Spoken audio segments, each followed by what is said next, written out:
Dear student, good morning. आज की class में हम लोग केमिस्ट्री के अंतर्गत तत्वों की स्थिति आवर्त सारणी में कहाँ पर है इसकी जानकारी ग्रहण करेंगे। इसके बारे में सीखेंगे कि किस एटॉमिक नंबर का एटम तत्व एलिमेंट आवर्त सारणी में कहाँ पर स्थित है। तो यहाँ पर आप देख रहे हैं कि 10, 15, 20, 24, 29, 35, 44, 48 और 57, 60, 70 और 89, 92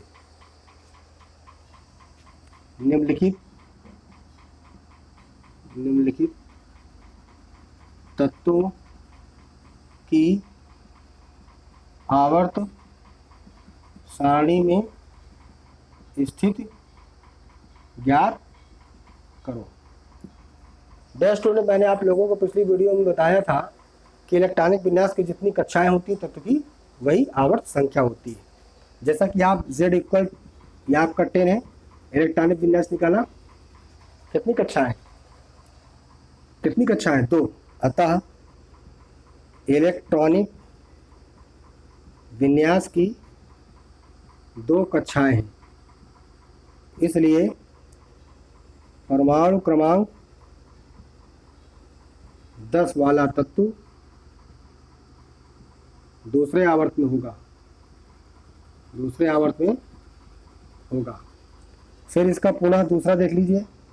अब हम 2 और 8 का इलेक्ट्रॉनिक विन्यास निकाले, 1s2, 2s2, 2p6। Dear student, मैंने आप लोगों को पिछली कक्षा में बताया था पी ब्लॉक तत्व क्या होते हैं। जिन तत्वों का इलेक्ट्रॉनिक विन्यास NH2 NP126 होता है वो पी ब्लॉक के तत्व होते हैं, ठीक है। और पी ब्लॉक के तत्व हैं और बाहरी कक्षा में 8 इलेक्ट्रॉन हैं, इसलिए शून्य समूह में होंगे। यहाँ पर लिखेंगे अतः यह पी ब्लॉक का तत्व है जिसकी समूह संख्या शून्य होगी क्योंकि इसकी बाहरी कक्षा में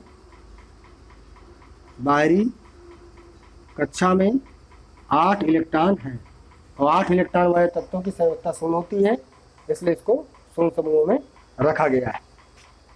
फिर इसी के अंतर्गत आप दूसरा देख लीजिए, Z बराबर 15 है तो 2, 8, 5 हो गया है। तो अतः इलेक्ट्रॉनिक विन्यास की कितनी कक्षाएं हैं? 3 कक्षाएं हैं। परमाणु क्रमांक 15 वाला तत्व तीसरे आवर्त में होगा। अब हम इसका इलेक्ट्रॉनिक विन्यास निकालते हैं, तो इसके बारे में भी अच्छे से जान लीजिए। फिर से SPDF के अकॉर्डिंग 1s2, 2s2, 2p6 और 3s2 और 3p3।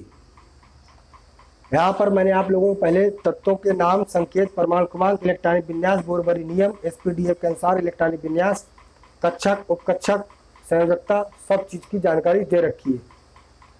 उन लोगों को पढ़ने में बहुत ही परेशानी होगी जिन लोगों ने इसकी पिछले वीडियो नहीं देखी। यदि आप लोग पीछे की वीडियो देख लेंगे डिस्क्रिप्शन में जा कर के, तो आपको कोई भी डाउट नहीं होगा। इसको पढ़ने से पहले आप उसको ज़रूर देखें। तो इसके बाहरी कक्षा में कितने इलेक्ट्रॉन हैं? यहाँ पर NH2 और NP126 जिन तत्वों की बाहरी कक्षा का विन्यास होता है वो पी ब्लॉक तत्व होते हैं और इसके बाहरी कक्षा में 5 इलेक्ट्रॉन, इसलिए 5th A में होंगे क्योंकि S और पी ब्लॉक के तत्व A उपसमूह में होते हैं। यहाँ पर लिखेंगे चूंकि यह पी ब्लॉक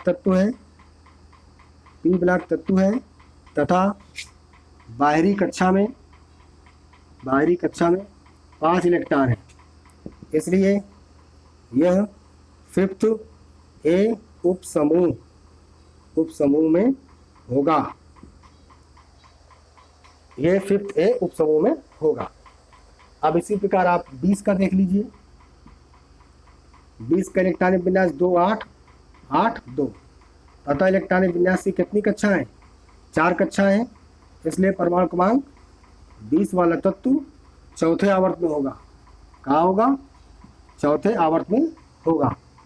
अब हम इसके इलेक्ट्रॉनिक विन्यास की बात करते हैं। ये 1s2 हो गया, ये 2s2 हो गया, 2p6 हो गया। अब इसका हो जाएगा 3s2 और 3p6 और लास्ट में हो गया 4s2। और जैसा कि आप लोगों को मैंने बताया कि एस ब्लॉक तत्व क्या है, जिन तत्वों की बाहरी कक्षा में NS1 या NH2 इलेक्ट्रॉन हो, मगर इससे पहली वाली कक्षा में 2 या 8 इलेक्ट्रॉन हो, तो उसे हम एस ब्लॉक तत्व कहते हैं। तो इसके बाहरी कक्षा में यहाँ पर देख रहे हैं 2 इलेक्ट्रॉन है और इसके पहली वाली कक्षा में 8 इलेक्ट्रॉन है, ठीक है। और एस ब्लॉक और पी ब्लॉक के तत्व ए समूह में होते हैं। बाहरी कक्षा में 2 इलेक्ट्रॉन इसलिए सेकेंड ए में होंगे। यहाँ पर लिखेंगे अतः तत्व पी ब्लॉक है तथा बाहरी कक्षा में 2 इलेक्ट्रॉन है, इसलिए इसकी समूह संख्या सेकेंड ए होगी। ये पी ब्लॉक तत्व है तथा बाहरी कक्षा में 2 इलेक्ट्रॉन है, इसलिए सेकेंड ए उपसमूह में ये आपका होगा। अब आप 24 का देख लीजिए, Z=24, ये बहुत ही इंपॉर्टेंट है। 24 क्रोमियम का होता है। फर्स्ट सेल में 2 इलेक्ट्रॉन, सेकेंड में 8, फिर 13 और ये फिर 1।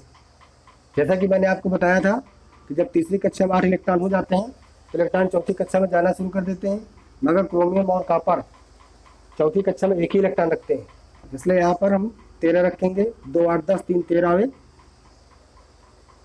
2 8 10 13 23 और 24 हो गया है। इसके इलेक्ट्रॉनिक विन्यास क्या कक्षा है? 1 2 3 4 लिखेंगे, अतः इलेक्ट्रॉनिक विन्यास की 4 कक्षा है, इसलिए परमाणु क्रमांक 24 वाला तत्व चौथे आवर्त में होगा। अब हम यहाँ पर लिखेंगे 1s2 2s2 2p6 3s2 3p6 और 3d5 और ये 4s1। ये आपका डी ब्लॉक तत्व है। डी ब्लॉक तत्वों की पहचान हमने बताया था, बाहरी कक्षा में NS1 या NH2 इलेक्ट्रॉन तथा इससे पहली वाली कक्षा में इसमें 2, पी में 6, डी में 1 to 10 इलेक्ट्रॉन होते हुए डी ब्लॉक तत्व होते हैं। यहाँ पर लिखेंगे अतः तत्व डी ब्लॉक तत्व है और इसकी समूह संख्या क्या होगी? बाहर के 2 इलेक्ट्रॉनों को जोड़ो, बाहर की 2 कक्षाओं के इलेक्ट्रॉनों को योग -8, तो 13 और 1 14 -8, 14 में से 8 गए 6, अतः ये आपका 6th बी में होगा। डी ब्लॉक तत्व बी उपसमूह में होते हैं, तो इसकी समूह संख्या 6th बी होगी।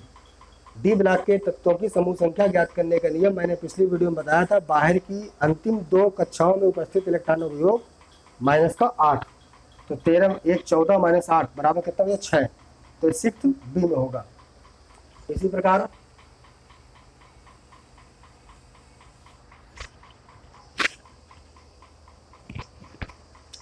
प्रकार आप 29 का भी देख लीजिए। Z=29 2 8 18 1 कितनी कक्षा है इलेक्ट्रॉनिक विन्यास की?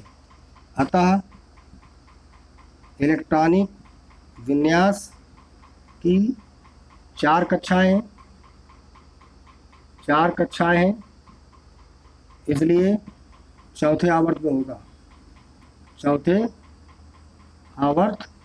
में होगा। पुनः इसका हम इलेक्ट्रॉनिक विन्यास निकालें SPDF के अनुसार, तो ये आपका हो गया 3d10 और 4s1।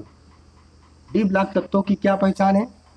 जिन तत्वों की बाहरी कक्षा में NS1 या NH2 इलेक्ट्रॉन हो, मगर इससे पहले इसमें 2, पी में 6 और डी में 1 से 10 तक होते हैं, उसे हम डी ब्लॉक तत्व कहते हैं। यहाँ पर 1 इलेक्ट्रॉन है, यहाँ पर इसमें 2, पी में 6, डी में 10 है, तो ये डी ब्लॉक तत्व है। और इसकी समूह संख्या कैसे निकालेंगे? अतः यह डी ब्लॉक तत्व है, इसलिए समूह संख्या क्या होगी? समूह संख्या बाहर की 2 इलेक्ट्रॉनों का योग 18 प्लस का 1, 2 कक्षाओं के इलेक्ट्रॉनों का योग -8, 18 1 19 -8 इक्वल हो गया 11, तो 11 का मतलब हो गया फर्स्ट बी, अर्थात ये आवर्त सारणी में फर्स्ट बी में स्थित है। तो फर्स्ट बी के तत्वों को क्या कहते हैं? सिक्का धातु कहते हैं। फर्स्ट बी के तत्वों को सिक्का धातु कहते हैं। अब इस प्रकार आप लोग इसको भी देख लीजिए, अंत के और भी हैं। 60 का एटॉमिक नंबर 60 का मैंने यहाँ से यहाँ तक आप लोगों को बताया है। अब यहाँ से यहाँ तक आप लोग करें। 60 का क्या होगा? मैंने आपको शुरू में बताया था लिंथेनाइट श्रेणी 58 से 71 तक के तत्वों को लिंथेनाइट तत्व कहते हैं। ये ब्लॉक तत्व हैं, इनको थर्ड बी उपसमूह में रखा गया है। तो इसका इलेक्ट्रॉनिक विन्यास 2 8, 18, 18 प्लस एक्स 9, 2 से ज्ञात करते हैं। यहाँ से यहाँ तक का आपका 57 है। 57 में कितना जोड़ दें कि 60 हो जाए, तो 18 प्लस का 3, 9, 2, तो 2, 8, 18, 21, 9, 2, 2, 8, 10, 18 और 2, 20, 10, 30, 20, 50, 50 अब 1, 51 और 9, 60। तो यहाँ पर आप देख रहे हैं 1, 2, 3, 4, 5, 6 इलेक्ट्रॉनिक विन्यास की 6 कक्षा है, इसलिए 6वें आवर्त में होगा। इलेक्ट्रॉनिक विन्यास की 6 कक्षा है, इसलिए 6वें आवर्त में होगा। अब इसका इलेक्ट्रॉनिक विन्यास निकाले इस PDF के अनुसार। यहाँ पर लिखेंगे अतः इलेक्ट्रॉनिक विन्यास की 6 कक्षाएं हैं, इसलिए 6वें आवर्त में होगा। 6वें आवर्त में होगा। फिर इसके बाद आप इसको देख लेते हैं इलेक्ट्रॉनिक विन्यास PDF के अनुसार 2, 8, 18, 21, 9 और ये 2, तो ये आपको हो गया 1:2, 2:2, 2p6, इसका 3:2, 3p6, 3d10, इसका 4:2, 4p6, 4d10 और 4f 6, 2, 8, 10, 18, 3, 21 और लास्ट में आपको हो गया 5:2, 5p6, 5d1 और ये आपको हो गया 6s2। जैसा कि मैंने आपको पिछली कक्षा में बताया था, एक ब्लॉक तत्वों की बाहरी कक्षा में 2 इलेक्ट्रॉन, उससे पहले वाली कक्षा में 9 इलेक्ट्रॉन और इससे पहले वाली कक्षा में S में 2, P में 6, D में 10 और F में 1 से 14 तक होते हैं। तो ये एक ब्लॉक तत्व है, एक ब्लॉक तत्व है जो थर्ड B उप समूह में होगा, क्योंकि ये ब्लॉक का सभी तत्व थर्ड B उप समूह में। समझ में ना आए तो बाहर के 2 इलेक्ट्रॉनों को जोड़ो और माइनस से 8 से माइनस कर देते हैं, तो 9, 2, 11 - 8 बराबर 3, इसलिए क्या हो जाएगा थर्ड B। तो इस प्रकार आप 70 का, 89 का और 92 का भी करेंगे। प्यारे बच्चों, आप लोग आवर्त सारणी में भिन्न भिन्न तत्वों की स्थिति का आकलन अच्छे से कर सकते हैं। मैंने कुछ एग्जाम्पल आपको बताए हैं, दिए हैं, समझाए हैं।